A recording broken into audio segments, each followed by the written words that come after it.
sim. Vamos para a nossa entrevista tão aguardada desta sexta-feira. Vamos sextar junto com Marcos Pinto, que é secretário de Reformas Econômicas do Ministério da Fazenda. Secretário, seja muito bem-vindo ao Mercado Aberto. Obrigada pela sua presença. Secretário, quero começar com um sobrevoo mais amplo da macroeconomia e depois a gente vai descendo nos projetos importantes que eu sei que a sua pasta é responsável e ajuda a tocar junto ao Congresso Nacional. Então, falando um pouco de PIB, que foi divulgado na terça-feira, alta de 0,4, quando o mercado esperava 0,3. Houve uma forte desaceleração do primeiro trimestre, em que houve crescimento de 1,4 revisado para 1,3, mas mesmo assim veio um pouquinho acima do que o mercado esperava. Então, o que a gente tem agora? Inflação em desaceleração. O Boletim Focus vem mostrando isso também, as expectativas de inflação estão mais contidas, embora ela ainda esteja acima da meta. A gente tem um mercado de trabalho muito pujante e um juros muito alto. Que quadro o senhor vê, que leitura o senhor vê desses grandes indicadores da economia e se a gente já começa a se abrir uma janela de oportunidade para o Banco Central cortar juros? Bom dia, Amanda. Prazer estar aqui com vocês. Eu acho que a gente tem que dar um passo atrás e olhar o desempenho da economia nos últimos 3 anos. Então, a economia vem crescendo a um ritmo forte nos últimos 3 anos, na casa de 3% ao ano. A inflação passou por um período relativamente elevado, mas ela está convergindo agora para a meta do Banco Central. A gente está nos últimos 12 meses pela primeira vez com a inflação abaixo de 5% e a gente está com desemprego na mínima histórica. Na mínima histórica, a gente está com o desemprego pela primeira vez em muito tempo abaixo de 6% ao ano, tá? Todo esse quadro de uma economia aquecida fez com que o Banco Central fizesse o seu trabalho e elevasse as taxas de juros para conter a inflação que estava acelerando. Os resultados disso estão começando a ser sentidos e os números do PIB do segundo trimestre demonstram isso. A economia desacelerou bastante começa a surgir o espaço para que o Banco Central reverta essa política monetária contracionista e possa reduzir as taxas de juros. Isso é uma decisão, claro, de um Banco Central independente, que o Banco Central vai tomar olhando os dados e, sobretudo, olhando os dados da inflação, da expectativa de inflação e da perspectiva para a economia mais à frente.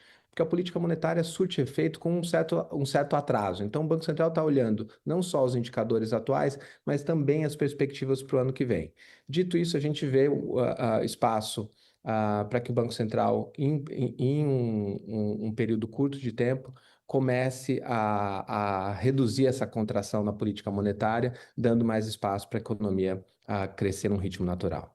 Agora, secretário, se a gente olhar ali para a expectativa, porque o Banco Central está olhando lá na frente, o horizonte relevante, né? 1 ano e meio à frente, mais ou menos, no final de 2026, as expectativas, início de 2027, ainda são de uma inflação muito próxima a 4,5%, que é o teto da meta, e não o centro da meta de 3%. Já quando a gente olha a economia desacelerando e as expectativas começam a convergir, né, mais para uma meta, o senhor tem razão. Só que a gente ainda vê um mercado de trabalho muito pujante, o setor de serviços crescendo bastante e uma taxa de juros real, que eu acho que é a maior, 10% descontada da inflação, deve ser a maior, uma das maiores historicamente do Brasil. O que deve pesar nessa decisão do Banco Central? Porque ele olha lá para frente e ainda tem uma expectativa elevada.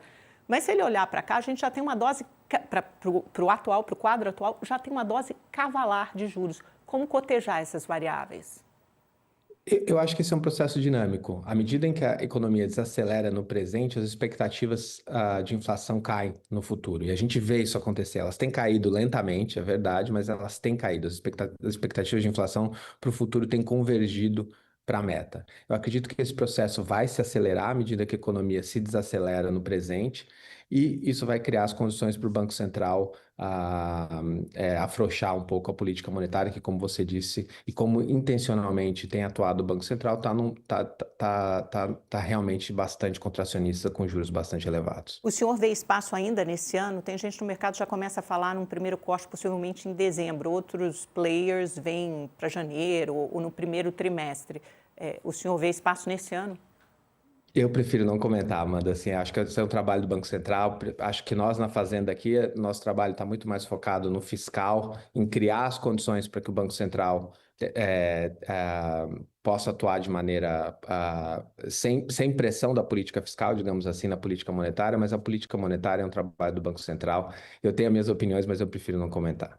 Tá bom, vamos falar então sobre isso, né? Sobre a política fiscal do Ministério da Fazenda. Vocês enviaram o orçamento recentemente ao Congresso e a leitura geral que se faz é que ainda há muita pressão de despesas que crescem num ritmo acima do teto imposto por vocês, né, que é de um crescimento real de 2,5% das despesas ao ano. Tem outras, como BPC e uma série de outros auxílios, que crescem muito acima disso, as próprias despesas previdenciárias. E, normalmente, o que a Fazenda faz é contar com receitas extraordinárias para fechar esse buraco. Mas aquelas discricionárias e os investimentos ficam cada vez mais comprimidos nessa receita da Fazenda. Muitos analistas acham que depois de 2027, que a partir de 2027, o arcabouço fiscal não para em pé. Como o senhor responde a essa preocupação e a essas críticas do mercado? Eu acho que a gente tem que dividir essa questão no aspecto conjuntural e no aspecto estrutural. O que eu quero dizer com isso? Com o que a gente pode fazer no curto prazo e o que a gente deve fazer no longo prazo. No curto prazo, realmente, as despesas discricionárias retiram muito da flexibilidade do governo para fazer a política fiscal. Elas tornam o nosso orçamento extremamente rígido e tornam muito difícil a gente cortar gastos, porque grande parte das despesas estão indexadas à inflação ou estão vinculadas a algum objetivo e, portanto, tornam difícil a gente reduzir gastos e cumprir as metas fiscais. A gente tem conseguido fazer isso com medidas pontuais, digamos assim, de elevação de receitas e redução de despesas. Por exemplo, na medida provisória que a gente enviou a 303 para o Congresso recentemente, a gente tem uma série de medidas pontuais, tanto de receita como de despesa. A gente ataca gastos no seguro-defeso, põe as despesas do pé de meia dentro do arcabouço, a gente faz uma série de medidas ali. E também tem medidas de aumento de receita também, do outro lado. Aumento dos juros sobre capital próprio, da tributação dos juros sobre capital próprio, uma mudança nas aplicações financeiras que reduz a isenção de alguns títulos isentos. Esse é um conjunto de medidas que a gente acha que consegue resolver o problema para os próximos anos, para que a gente consiga atingir as metas fiscais. Agora, o país, no longo prazo, precisa de reformas estruturais que ataquem essa rigidez orçamentária. Um pouco desse trabalho a gente fez ano passado com o pacote que foi enviado e foi aprovado pelo Congresso, a gente conseguiu reduzir um pouco dessa rigidez, mas ainda tem muito a ser feito. Esse é um trabalho que é perene no Brasil. Infelizmente, a Constituição brasileira engessou demais os gastos, que dificultam muito o governo gerir a política fiscal. Acho que no longo prazo a gente tem que reduzir essa rigidez orçamentária para que a política fiscal possa ser mais ativa, tanto no momento de crise, para que a gente possa expandir gastos e atuar de maneira contracíclica, como para que possa cortar gastos de maneira estrutural, gerando os superávites primários que a gente precisa para estabilizar a dívida pública. Eu não vou resistir à provocação e lhe perguntar que reformas são essas, né? Por exemplo, o Armínio defendeu, há pouco tempo foi muito criticado, que o salário mínimo não devesse ter ganhos reais, porque isso pressiona todo o resto do orçamento. O senhor falou indexação de grande parte desses gastos à inflação, isso é verdade. Tem muita gente que fala da necessidade de uma reforma já premente, uma necessidade premente de uma nova reforma da Previdência. O senhor começaria por onde? Ou então as receitas de educação e saúde, que hoje são fixas, atendem a um percentual da receita, crescem mais do que outras despesas. Por onde o senhor começaria? Olha, eu fui sócio do Armínio durante muitos anos, conheço bem a visão dele sobre esse assunto, a gente concorda em muitas coisas, mas eu acho que é importante a gente a gente precisa fazer uma reformas estruturais no orçamento brasileiro, mas é importante a gente ser sábio para fazer essas escolhas. A gente precisa atuar tanto do lado da receita quanto do lado da despesa da maneira mais justa do ponto de vista social. E a gente tem muita coisa a ser feita nos dois lados. Eu vou dar um exemplo do que é justo socialmente precisa ser feito. A gente tem uma série de super salários no serviço público. Não faz sentido a gente cortar gasto social para que vão para as pessoas mais pobres e conviver com esses super salários. A gente tem regimes previdenciários dentro do sistema muito benéficos, extremamente favoráveis, como é o caso da Previdência dos militares. Não faz sentido a gente se preocupar com o salário da pessoa, com a aposentadoria da pessoa mais pobre, quando a gente tem esses outros problemas para atacar. E a gente também não pode esquecer do ponto de vista da receita. É ingênuo a gente achar que a gente vai conseguir equilibrar o orçamento público brasileiro só com medidas de corte de gastos. A gente precisa também ter medidas de receita. E é importante a gente ter medidas de receita que vão na linha da justiça social, que a gente acabe tributando as pessoas que pagam, que deveriam estar pagando mais e não estão pagando. Vou dar um exemplo para vocês. O Gabriel Zucman, junto com uma série de pesquisadores brasileiros, divulgou um estudo semana passada em que ele verifica a diferença de carga tributária entre os brasileiros. E o que que ele mostra? Que, na média, a população brasileira, na renda das famílias, chega a pagar 40% de média de impostos, incluindo todos os impostos.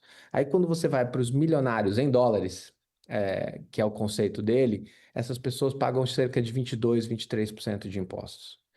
Então, a gente tem espaço aqui para tributar mais essas pessoas. E nós não estamos falando aqui, eu gosto de ressaltar isso, não estamos falando aqui em nenhum programa comunista ou socialista. A gente devia tributar os milionários brasileiros como os Estados Unidos tributam os seus milionários. Os milionários americanos pagam 36% da renda de imposto de renda, na média, enquanto aqui no Brasil estão pagando 20%.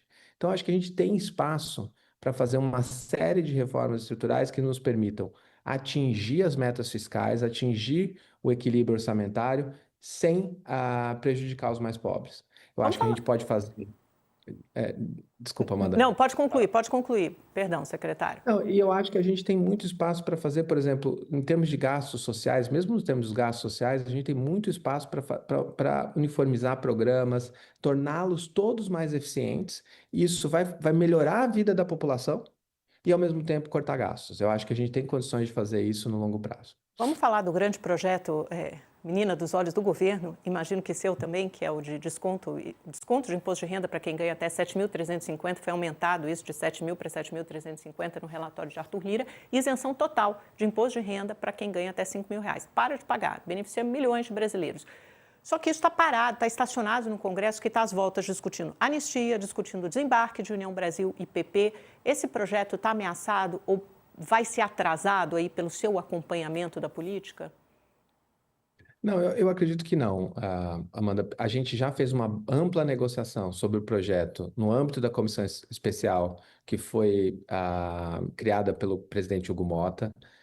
Isso resultou num relatório do ex-presidente Arthur Lira, que tem o apoio do governo.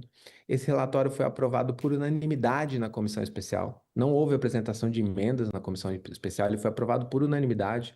O presidente Arthur Lira negociou amplamente e agora ele está na pauta do plenário da Câmara. Eu acho que é só agora que a gente precisa aguardar um bom momento político para colocar esse projeto para votar, para que essas outras questões não interfiram nesse projeto que é importantíssimo para a população. Ele Quando precisa você ser olha as aprovado até pesquisas, quando? Para passar já a valer no ano que vem? Precisa passar Câmara e ele pode Senado? Qual é ser, o cronograma?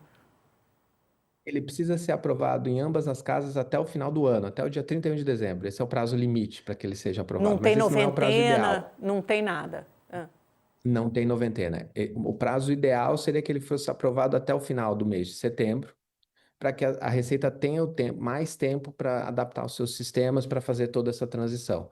Mas do ponto de vista jurídico, não há problema que ele seja aprovado até o final do ano. Mas isso é quase real, né? Porque 3 semanas aí para o final de setembro e o pessoal está discutindo anistia, né? Isso dominou completamente o debate.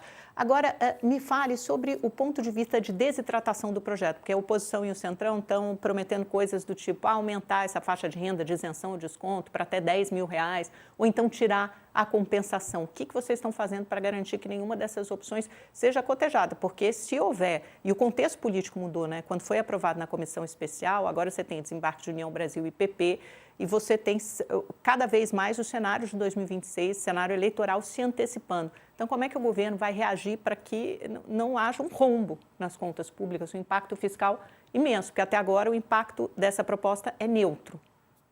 Uhum. Olha, eu acho que tem a oposição tem usado dois caminhos distintos aqui. Um primeiro caminho que eu não acredito de jeito nenhum que ele vá prosperar é eliminar a compensação. Eu acredito que esse caminho não vai prosperar por duas razões. Primeiro, porque existe um compromisso das lideranças da Câmara com responsabilidade fiscal. Eles não vão jogar uma bomba desse tamanho no país. Isso destruiria as contas públicas, levaria a uma situação muito ruim para o país caso esse projeto seja aprovado só na bondade e não na compensação, né? Então, não acredito que esse caminho vai prosperar. Também não acredito que esse caminho vá prosperar porque ele é extremamente impopular. Isso é uma coisa que as pessoas na Câmara já perceberam. O que que acontece? O imposto que a gente propôs para compensação, que é esse imposto mínimo para os milionários, que atinge 140 mil pessoas e é suficiente para arrecadar arrecada o suficiente para compensar um benefício que a gente está dando para 14 milhões de pessoas, esse imposto é mais popular do que a isenção, até 5 mil reais. Todas as pesquisas mostram isso. Mostram que a aprovação da isenção até 5 mil reais é de mais ou menos 70% da população e a aprovação para o imposto mínimo é de cerca de 80%. Todo mundo concorda que as pessoas mais ricas no Brasil pagam muito pouco, não estão fazendo a sua parte, precisam pagar mais por uma medida de justiça. A outra estratégia que a oposição quer seguir é, seria aumentar o benefício. Eu também acho que isso não vai prosperar porque seria uma irresponsabilidade. A gente não tem condições de fazer mais, a não ser que a oposição crie as medidas de compensação. Se a gente for tributar mais os mais ricos, é o que parte da oposição não quer, a gente teria condições talvez de fazer mais. Mas Secretário, nesse momento, a gente acabou nosso tempo, só muito rapidamente, aquela MP que taxa bets, fintechs, investimentos financeiros, isso está caminhando também? Ou vocês vão ter que retroceder, por exemplo, naqueles investimentos financeiros como fundos imobiliários e ligados ao agro? E vocês vão ter que voltar atrás, recuar nisso para a MP passar, por exemplo? acho que não. A gente está tendo a MP está andando, foram feitas 4 audiências públicas já. A gente teve conversas com o relator Carlos Aratini essa semana e com os parlamentares. A gente está negociando com a FPA, com o setor imobiliário, com todos os setores. Certamente a gente vai ter mudanças na MP, mas a gente acredita que a gente vai conseguir chegar a um bom acordo para aprovar esse MP, até o começo de outubro, que é o prazo de vigência dela. Secretário, muitíssimo obrigada. Eu queria ficar muito mais tempo conversando com o senhor. Infelizmente, a gente tem um tempinho curto. Mas já fica o convite para a volta, viu? Porque ficou muita pergunta aí para fazer. Obrigada, bom Eu volto dia. com prazer, Amanda.